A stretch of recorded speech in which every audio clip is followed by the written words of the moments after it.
A reading from the Gospel of Mark, chapter 5.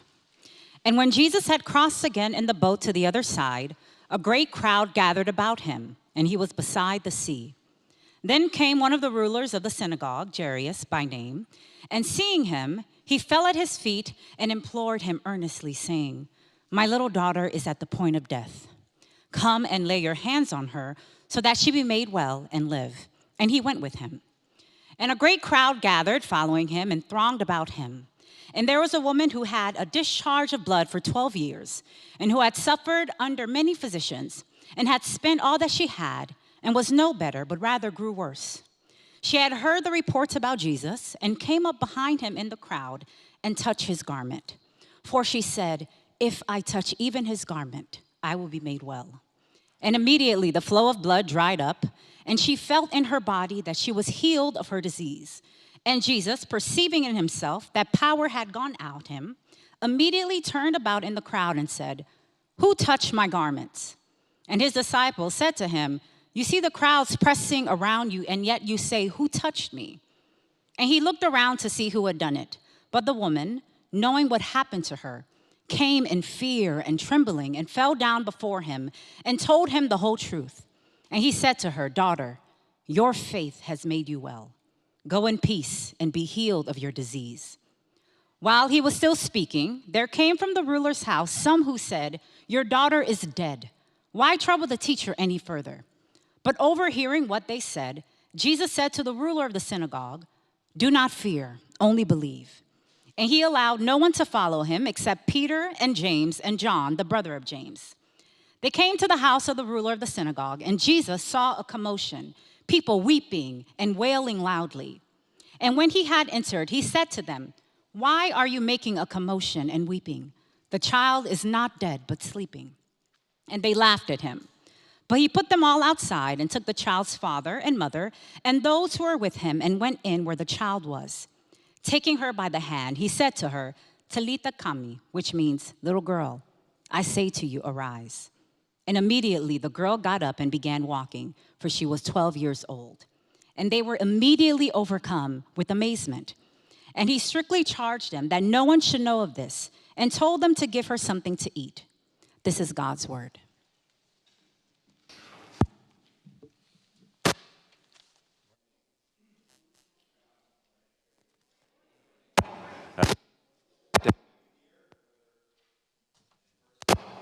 It's on.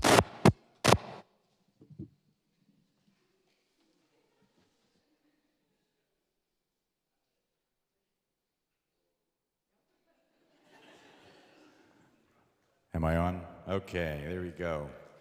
It's a broken world. Anyway, my name is David Bisgrove. Glad to have you guys here, whether in person or online. And if you've tracked with us the last couple of weeks, we've been going through the book of Mark, explicitly looking at what we're calling the questions of Jesus.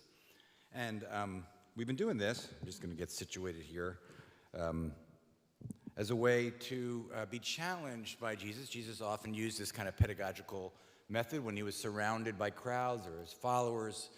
He was being confronted or asked questions, and Jesus responded with their questions with his own questions as a way for them to kind of dig deeper into their own understanding of who they were and how they fit into the world. And it often led to this renewed awe and curiosity. Almost all these stories end with this renewed amazement, right?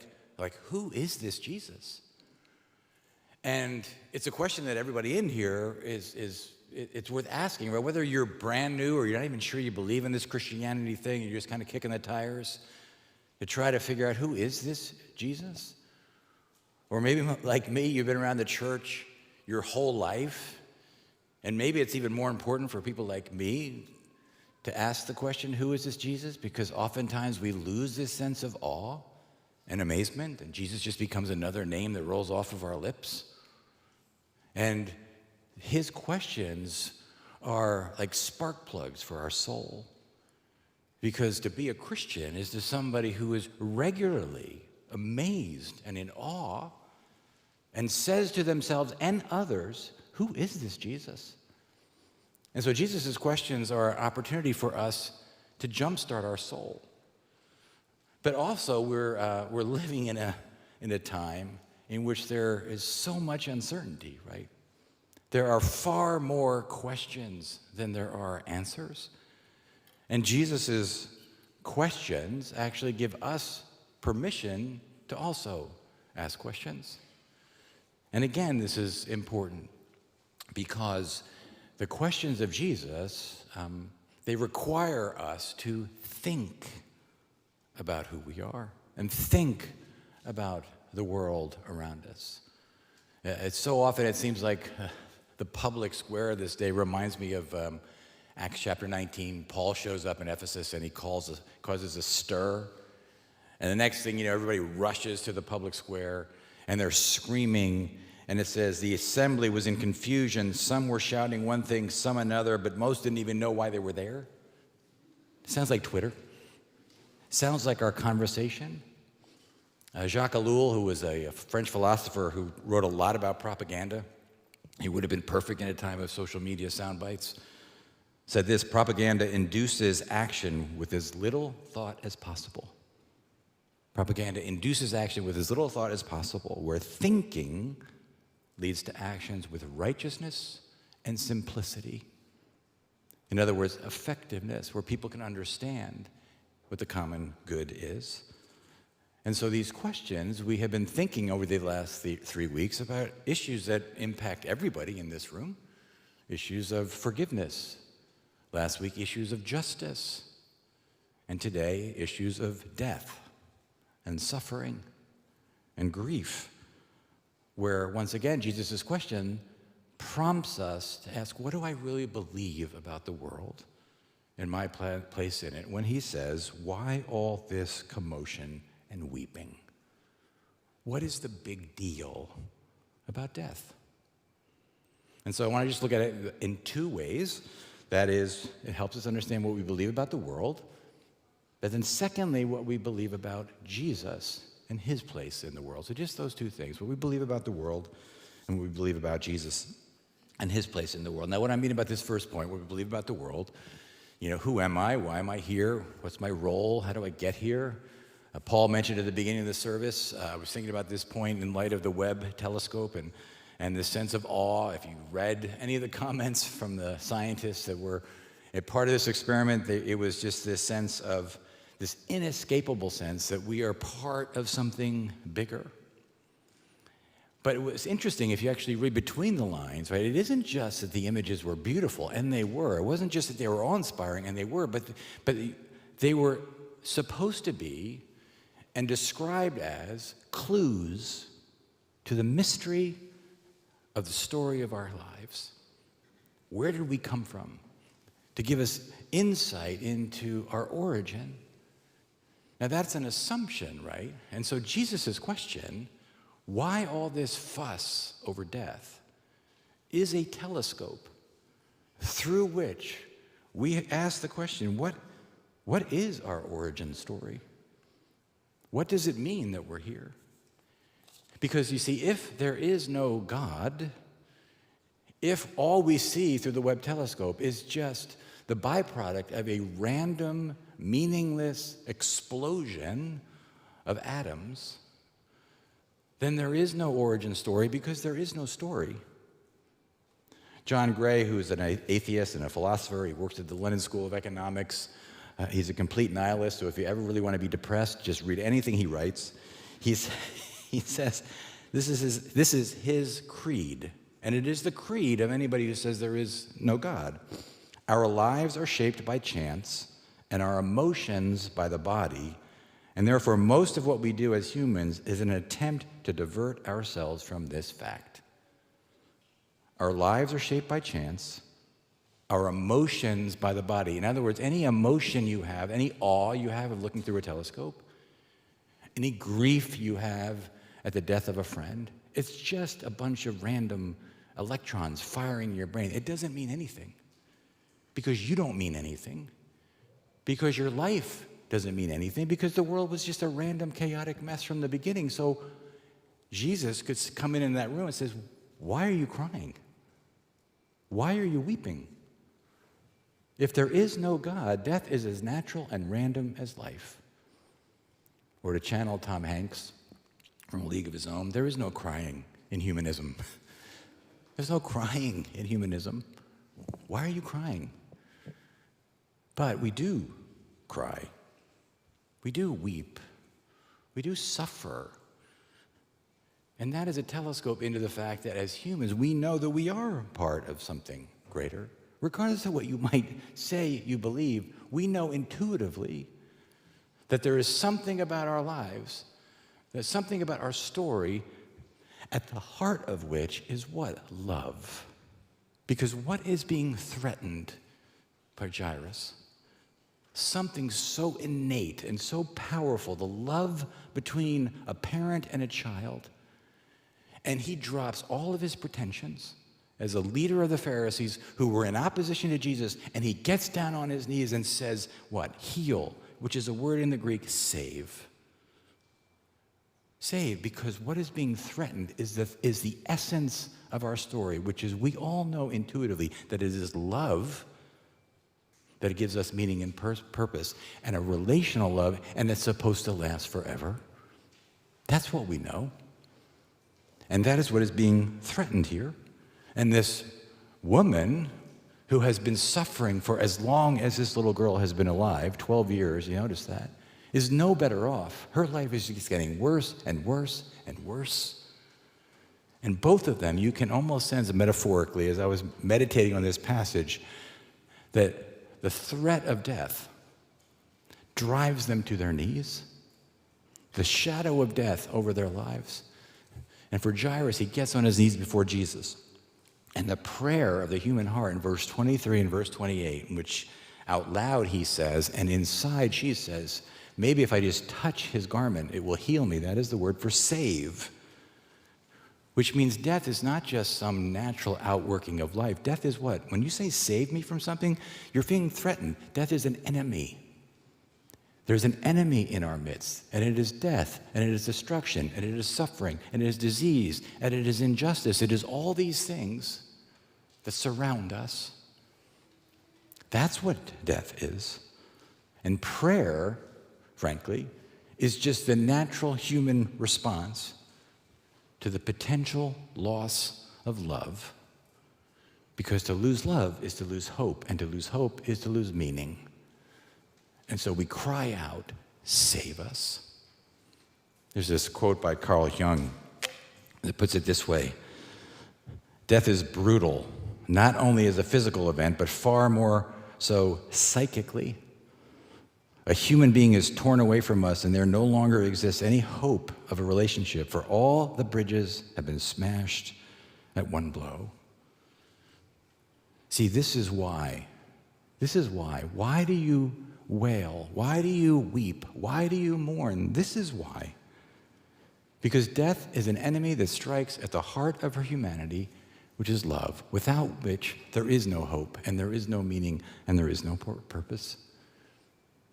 I don't know if some of you are old enough to remember the movie 4 Weddings and a Funeral. The best scene in that movie was the funeral, in which the death is being reflected on through W.H. Audin's poem, Funeral Blues, the quotes of which were up at the beginning of the service. And it describes the fundamental human experience of death this way: pour away the ocean and sweep up the wood, for nothing can ever come to any good. And in the previous lines of his poem, he calls for the clocks to stop, the phone lines to be cut, dogs to be silenced. Life, in other words, ought to stop because this person that he loved has died. And as I was thinking about that poem, it reminded me when I was in my 20s, my father died.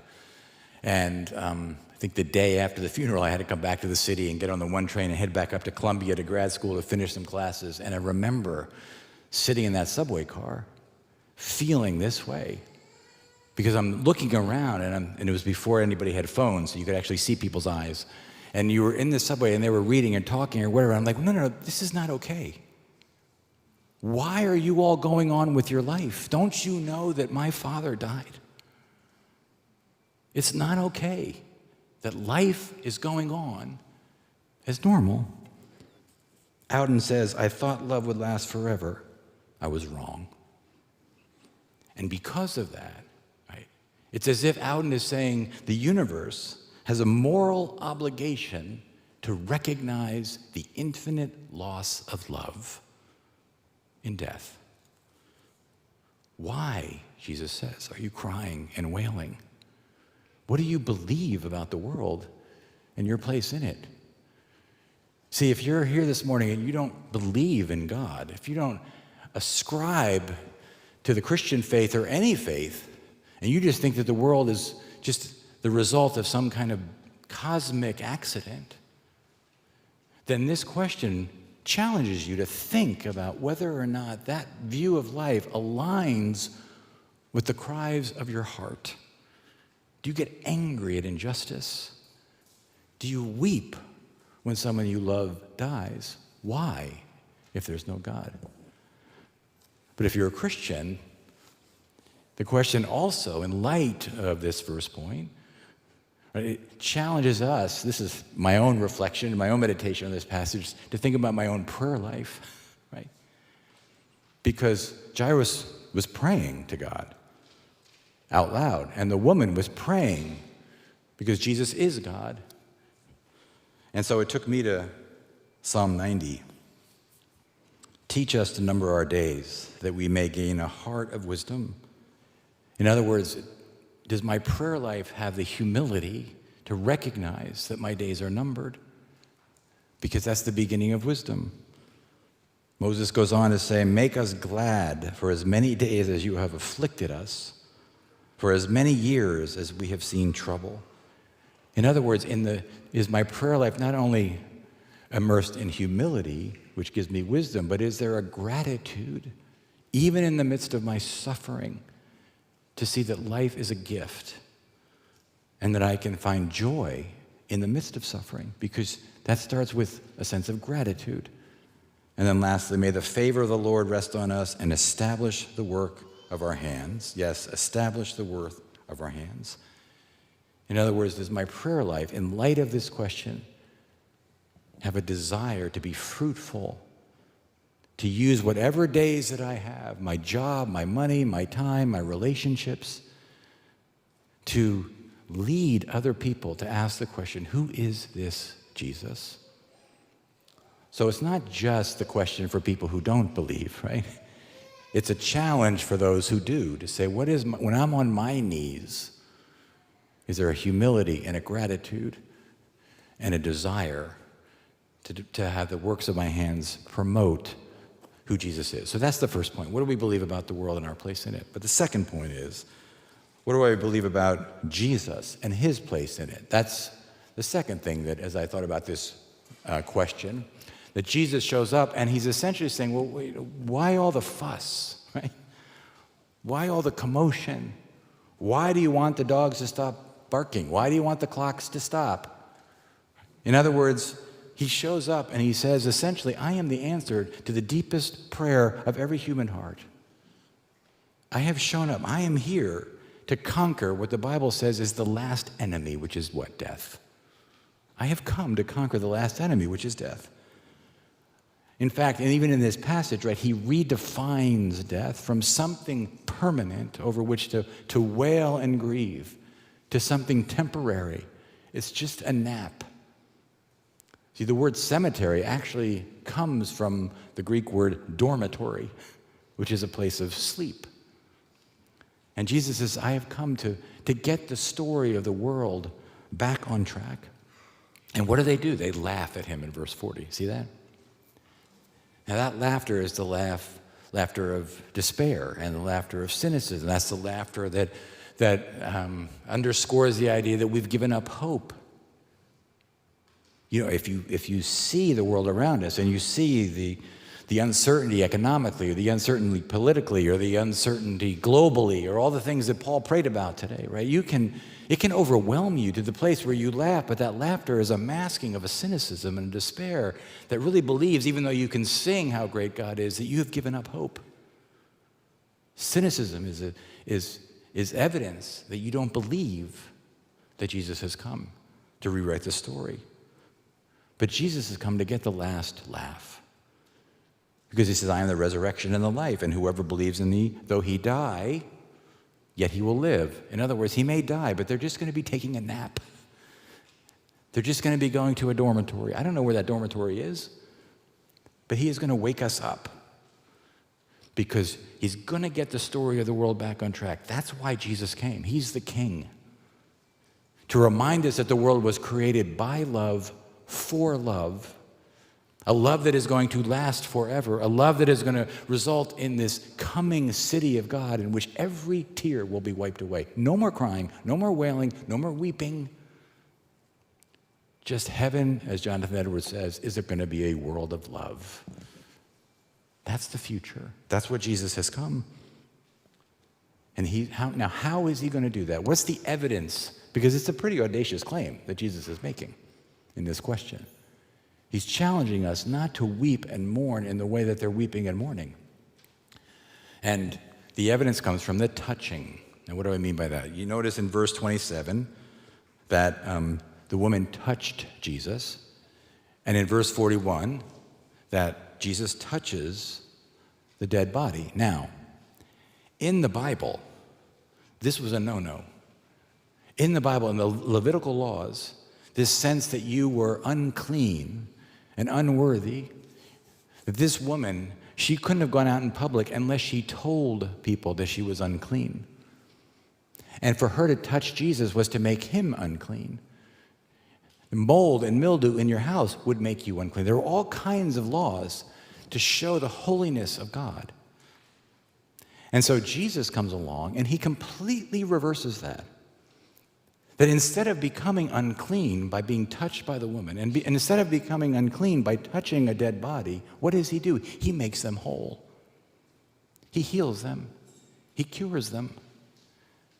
He has reversed the streams, right?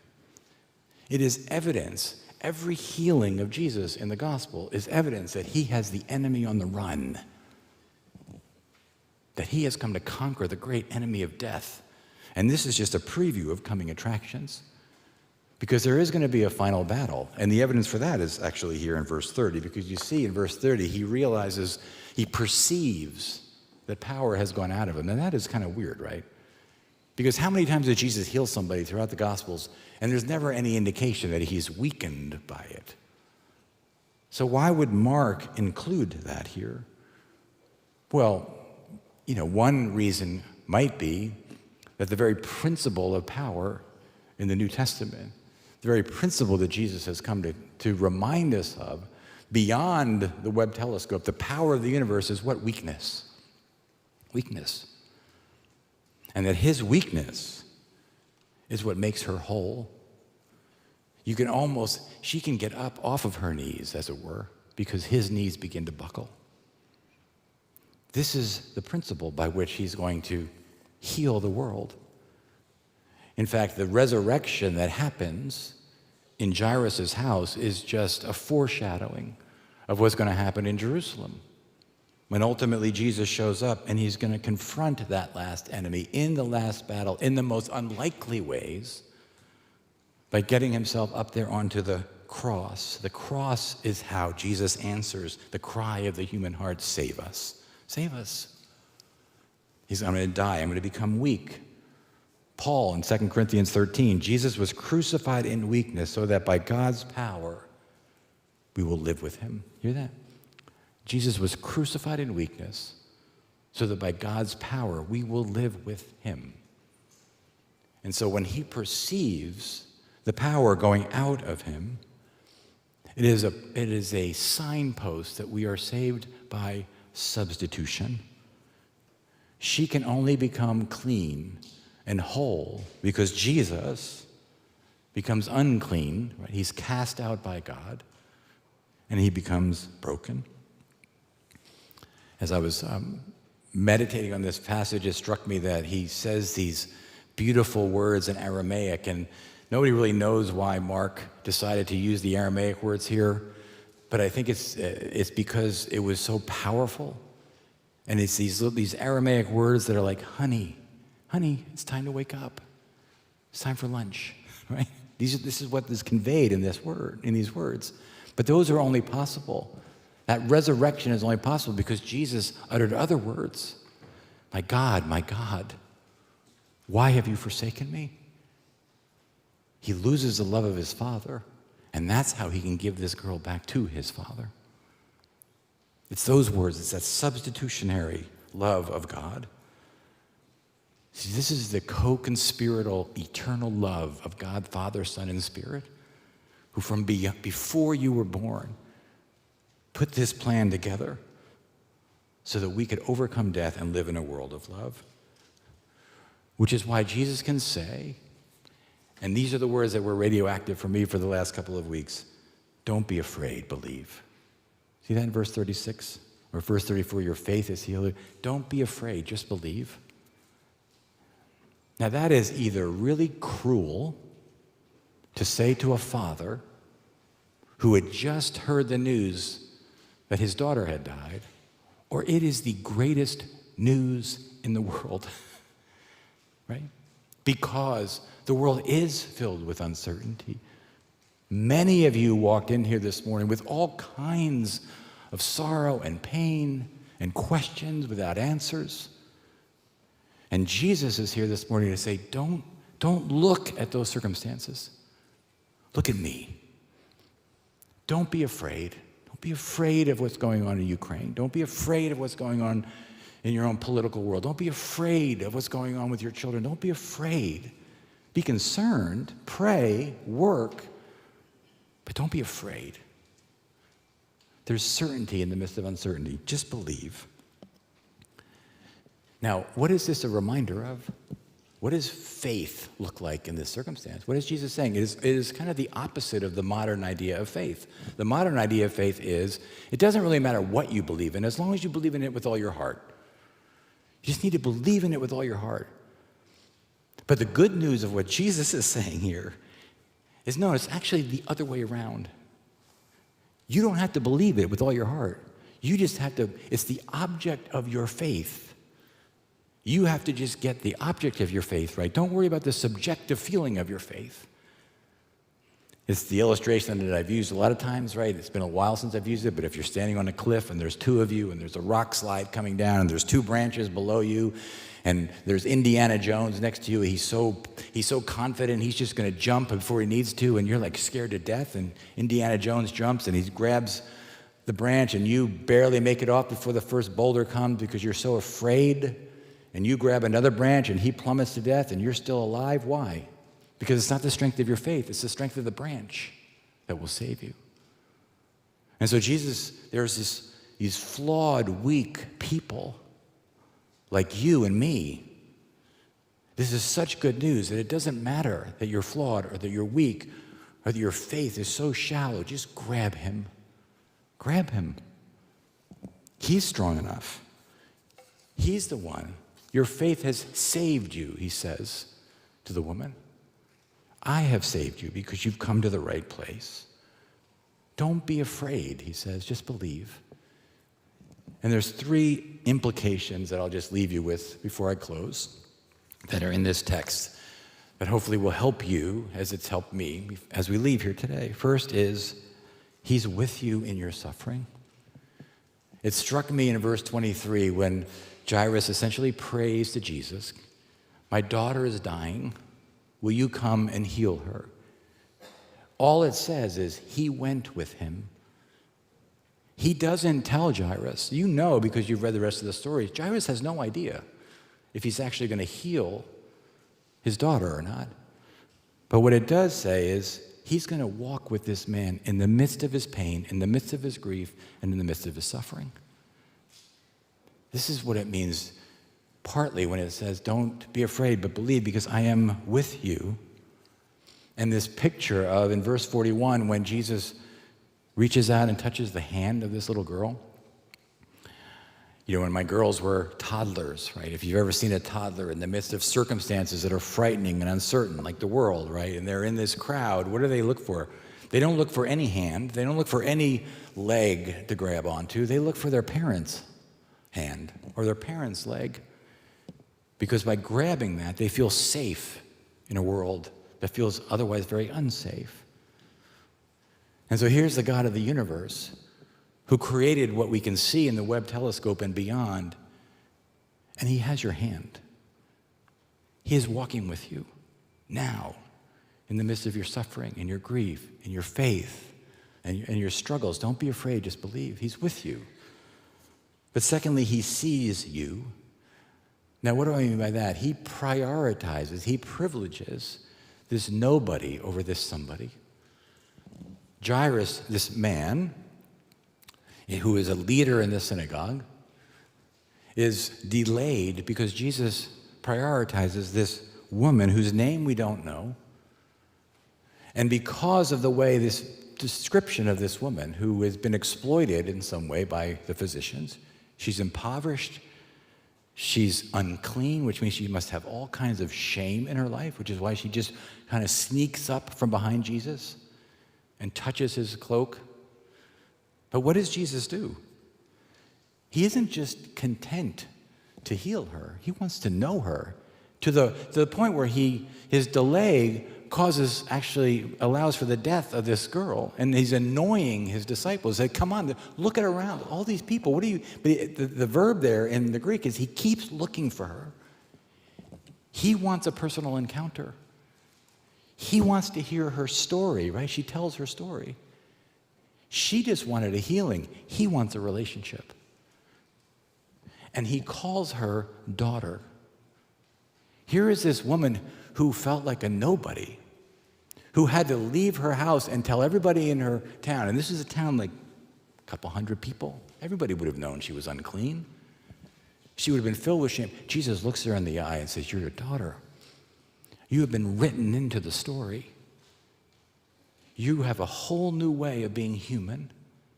Now go in peace." See, not only is he with you, he sees you when you feel unseen, when you feel alone. He sees you and he knows you, and that's what he wants. Now, of course, one of the applications of this, if you're a Christian, is, and this is a line from Philip Yancey's book, What's So Amazing About Grace, and he's reflecting on this idea of Jesus and being touched and cleaning people. Christians are to be conveyors of grace, not avoiders of contagion. Hear that? Christians, because they have been seen and touched by Jesus, are to be conveyors of grace, not avoiders of a contagion, which means there's someone in your life.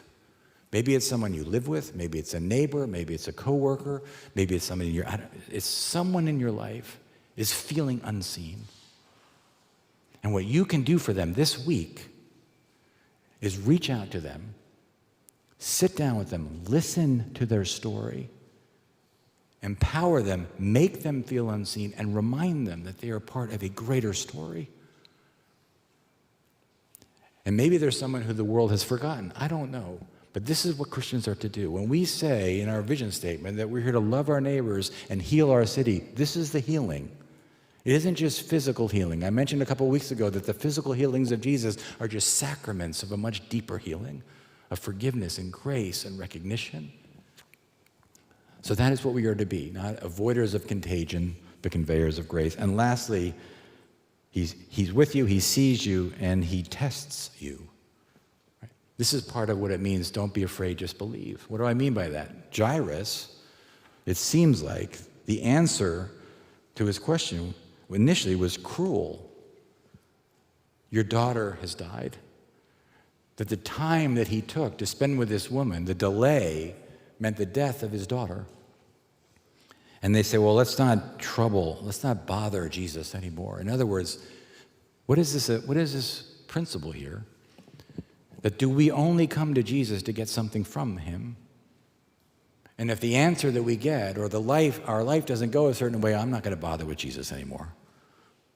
I'm not going to trouble myself with Jesus anymore because my life hasn't gone the way I wanted to go. But see, God will not be rushed or constrained by our timetable. He wants to know, are you in it for him? Are you holding his hand back because you just want to be with him, or are you trying to use him to get something from him? But also, the other principle is what seemed like a deeper sorrow turned into a deeper joy. See, when he met Jesus, his daughter was only sick. Now he's showing up. He goes to a place of death, and what does he get instead? Resurrection. He gets a deeper experience of God, a deeper experience of Jesus, a deeper joy, a deeper assurance. And it even struck me just this morning in both this woman and in Jairus. I don't know why this woman, I'm sure she said, why did I suffer for 12 years? Or Jairus, why did my daughter have to suffer and actually die? And we don't know all the answers as to why we may be going through, but certainly one of the reasons that this happened to them is for you. Is for 2,000 years later, they went through this suffering so that you would know, don't be afraid, just believe. Or as Paul put it, and I'll close with this, don't be uninformed about those who sleep in death, so that you do not grieve like the rest of humanity who have no hope. For we believe that Jesus died and rose again, and so we believe that God will bring with Jesus those who have fallen asleep in him. And so we will be with the Lord forever. Therefore, Paul writes, encourage one another with these words. Let's remember to do that this week. Let me pray. Father, we thank you for your word. We thank you for your patience with us. We thank you for sending your Son, Jesus Christ, and for the questions that he asks. And I pray for those here this morning who are struggling, who are experiencing more of the shadow of death and the radiance of life. I ask that by your Holy Spirit, they would know that you are with them, you see them, and that your timing is perfect. Do that, I pray, for the glory of Jesus Christ, in whose name we pray. Amen.